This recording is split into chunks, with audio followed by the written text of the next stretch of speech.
Yes madam, welcome to Este studio. काय करायचं तुम्हाला? हेअर कट पण हेअर हायलाइट्स. तुम्ही प्रोफेशनली काय करता? मी ऑफिस. तर त्या अकॉर्डिंग जे तुम्हाला सूट होईल तसंच करतो मी. हां तसंच. प्लस हेअरकट पण आपण चांगला एक करूयात जो डिसेंट वाटेल. आणि थोडक्यात तुम्हाला मी थोडासा चॉकलेट आणि हनीचा कॉम्बिनेशन चांगला वाटेल तुमच्या स्किन टोनसाठी. मग त्या अकॉर्डिंग आपण सेट करूयात आणि युनिक लुक असा क्रिएट करूया. तुम्ही राहता कुठे आणि? पेणला.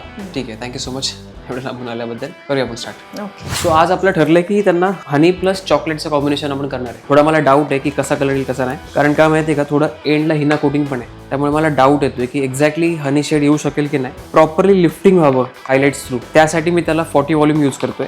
म्हणजे प्रॉपरली लिफ्टिंग पण होईल आणि इझिली होऊ शकेल. आणि प्रोडक्ट यूज करतोय इगोरा ब्लॉन्डर आणि 40 वॉल्यूमचा डेव्हलपर.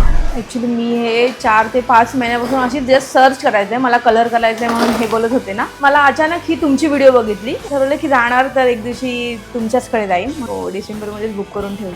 अच्छा, मोस्टली कसं 1 मंथ आधी बुकिंग करावीच लागते. हां साठी हवं.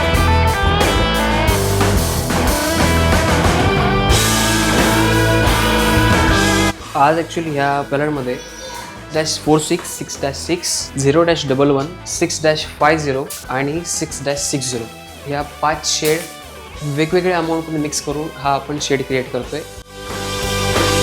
बेसिकली हे जे प्रोडक्ट लावतोय ना मी, ते हेअरला थोडंसं 10% हेअर उरले असताना लावतो. त्याचं कारण असं आहे की जेव्हा आपण हेअर पूर्णपणे ड्राय करतो ना, तेव्हा हेअरमध्ये जे ब्लॅक हेअर असतात ते पण लिफ्ट व्हायला लागतं. आणि काही काही केसेसमध्ये म्हणजे मोस्टली क्लायंट्सला ब्लॅक हेअर लिफ्टिंग झालेलं आवडत नाही. तर त्यासाठी 10% केस ओले ठेवलेत मी. Black hair as it is राहतील आणि जरी लिफ्टिंग झाले तरी पण ते जास्त लिफ्टिंग होणार नाही. एक म्हणजे मर्जिंगवाला इफेक्ट येईल, त्यासाठी मी करतो.